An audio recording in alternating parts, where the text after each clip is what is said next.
There are many mysteries that lie hidden amongst the whole of the railway network here in the UK, but nothing is quite as mysterious as the Island Line network. The Island Line network started in 1862 with the opening of the two railway stations in Cowes, and the first station in Ryde opened in 1864. By the 1950s, the Isle of Wight was able to boast a massive 55 railway stations for the island, but then things went south once Beeching got involved. Once Beeching's report was acted upon, the network was reduced by about 90%, and the 55 stations that were once on the island had soon become just six because Smallbrook Junction and Lake hadn't opened yet. There are many mysteries of the British Railway that are dying to be discovered. Join me, Darren Stratton, as I take you round the four corners of the UK to explore the many mysteries that a station and its platforms have to offer. Portsmouth Harbour's railway station. Not only does it offer train services across four platforms, platform 2 is missing, but we'll look at that later, but it also offers two ferry services. One of them is in the station inside the building opposite platforms 3. However, this building is under construction, so the step-free access is not in use. The ferry services at this point take you to Ryde. You can also, if you choose to, take a walk along Gun Wharf, where you'll find the car ferry. The catamaran ferry from this station takes just 22 minutes to go to Ryde, and the car ferry outside Gun Wharf takes 45 minutes to go to Fishbourne. Don't get this one confused with the one in West Sussex near Chichester. It is also worth noting that Portsmouth Harbour wasn't always the main terminal port for ferries. This honour once belonged to Stokes Bay over in Gosport, and it moved over here when that station closed in 1955. I am now on the ferry going across to Ryde, partially because my ticket says that I must call it Ryde Pier Head, but even if I didn't have to, I would probably still go for this ferry, even if this means now having to take the stairs. I literally have a ticket to Ryde, and I chose to go by boat, although this is one of 3 White Link ferries. The two that I mentioned earlier go to Ryde, which is this one, and the other goes to Fishbourne, the much slower car ferry. However, the third one, which I will catch later in this episode, goes from Yarmouth to Lymington near Southampton. The journey from Yarmouth to Lymington takes 40 minutes. I've never used this ferry before, so I'm very much looking forward to seeing what lies in store for me later. Because of the need to provide transport to and from the pier at Lymington, a limited service was opened to allow passengers to travel to Brockenhurst, calling only at 2 stations, Lymington Town and Brockenhurst. Additionally, because both stations in Lymington Pier and Lymington Town, only offered that one service, both stations have only one platform. One is a loneliest number, and the saying's true. Right Pier and Esplanade, and the Smallbrook Junction, Lake and Shanklin too. Well, there is an explanation behind that little ditty there.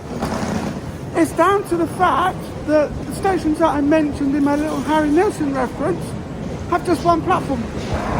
Braden went 33 years only having the one platform, and it was the quietest station during that time. It was only very recently that it had a second platform reopened, and by very recently, I mean last November.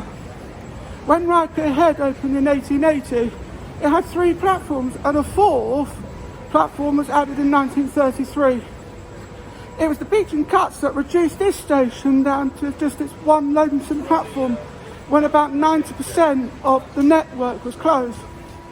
I need to try and find my hour's worth here because only one service operates here currently, and it runs on an hourly basis. Hopefully, now that Brady's second platform has reopened, this may be the start of things, and that we can get the number of stations up from the still small number of 8 and increase the regularity of the one remaining service. The station here at St John's Road was the first of the 3 stations to open in Ryde. In fact, when it opened in 1864, it was named just Ryde. The rest of its name came when Ryde Pierhead and Ryde Esplanade opened in 1880. This station was one of the 2 that wasn't affected by the beaching cuts. Platform 1 takes you back to Pierhead, Platform 2 takes you to Shanklin, and Platform 3 is the terminus. In fact, if you now follow me, I'll take you over to Platform 3, because I haven't seen this platform myself and I'm rather intrigued as to what it would look like. All I can say is that it doesn't get much use these days because not many trains terminate here. So here we are at the top of the other side of the bridge, and you'll find that as we step off the footbridge, you'll find that Platform 2 is to the left and Platform 3 is to the right. The line on Platform 2 is a straight, whereas the line on Platform 3 is curved, a bit like another station I know of in Portsmouth. But speaking of Portsmouth and Southsea, there is a hover bus service that takes you into Southsea, where you can then catch the hovercraft into Ryde Esplanade.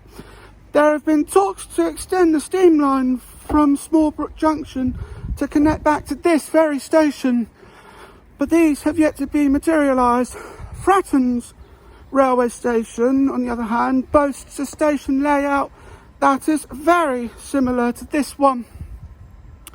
Platforms 1 and 2 in Fratton are on straight lines, whereas Platform 3 is curved. Sandowns railway station was the other of the 2 that survived the wrath of the beaching cuts, and it still has 2 platforms to this very day. The thing that was affected was the number of services that ran through here. This station opened in 1864 and was served by trains that went from Hollingford, Merston, Newport and Cowes. The 2 lines were run by separate companies. The Isle of Wight Railway managed the line from Ryde to Ventnor, and the Central Railway ran trains from this station to Newport. The Ryde to Ventnor line closed in 1966, and the line was reduced to terminate at Shanklin. The route from here to Newport called at Ulverston, Newchurch, Hollingford, Merston, Blackwater, Shide, Pan Lane and Newport. The line from here to Newport closed in 1956, and now the only service that uses the lines is the only remaining ride to Shanklin. Pan Lane station didn't last for too long. It opened in 1875 and closed just 4 years later in 1879. Another station that was affected by the beaching cuts was this one of Shanklin's. This station opened in 1864 and became a Grade 2 listed building in 1992. This station is now the terminus for the last remaining line from Ryde, and the line was saved due to a vigorous local protest, coupled with the help of British Rail's suggestion to have the line curtailed here. It used to continue to Ventnor, calling at Wroxall and Ventnor.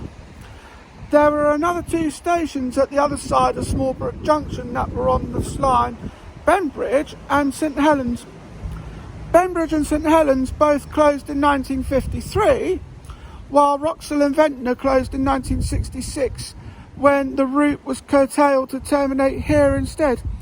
Honestly, I have to say that I'm thankful for this protest, because if that hadn't happened, all the stations on the Isle of Wight would have closed, including the original Ryde to Shanklin line that opened in 1864, and it would have left the residents without a railway network.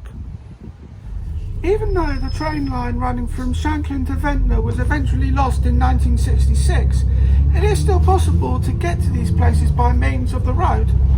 I'm currently sat on a Route 3 bus. This offers a half-hourly service from Ryde to Newport.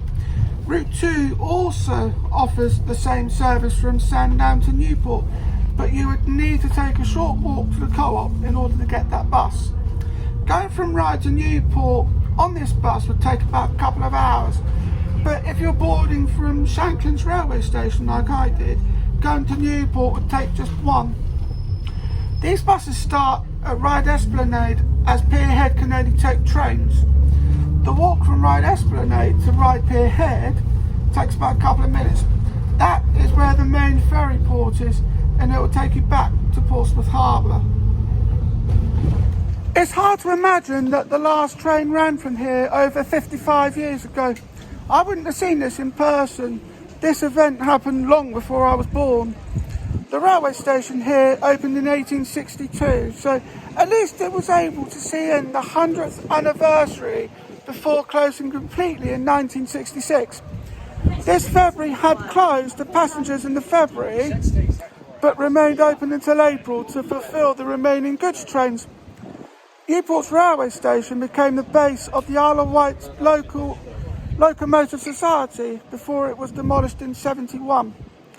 The station had since been built over, thus eliminating any remaining integrity that it once had.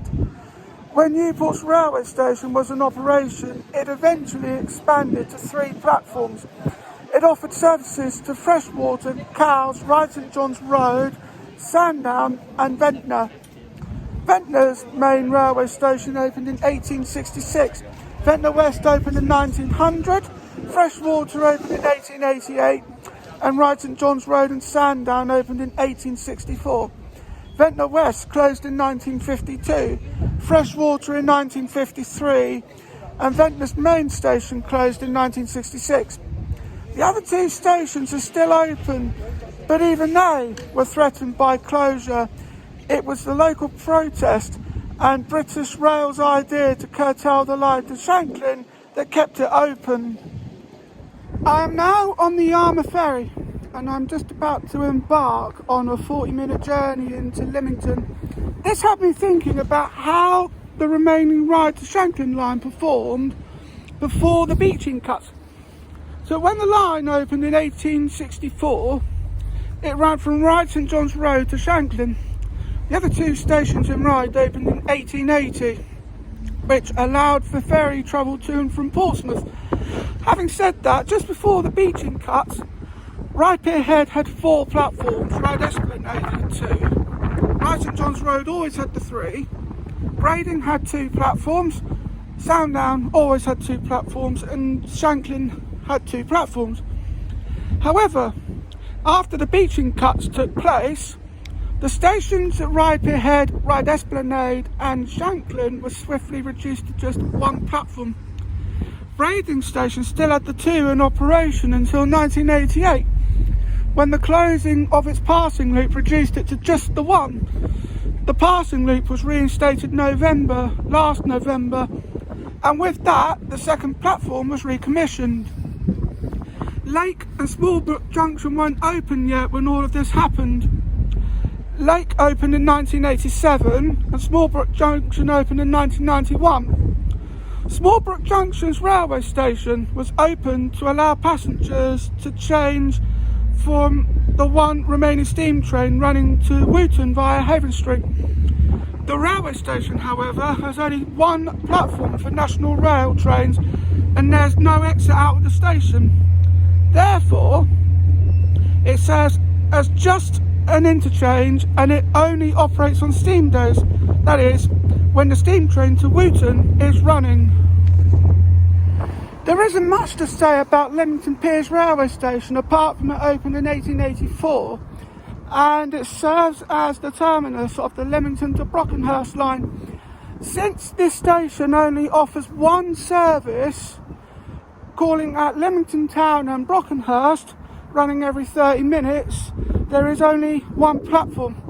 It's for that very same reason that Leamington Town only has 1 platform. That's all you need if you're only offering 1 service.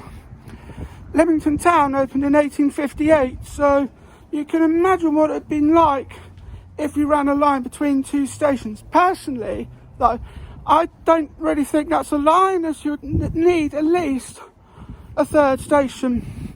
But even then, it's still not much of a line. A proper line would have at least 10 stations. For example, the line from Portsmouth Harbour to Brighton calls at 28 stations on a stopping service, but would typically call at 15 of them on a regular service. Even the stopping service from Bognor Regis to Brighton would call it 16 stations. I hope you enjoyed the mysterious tours around the Isle of Wight and its neighbouring towns. Join me in the next episode and I will look at some stations that have missing platforms. I have been Darren Stratton and I would like to thank you for watching.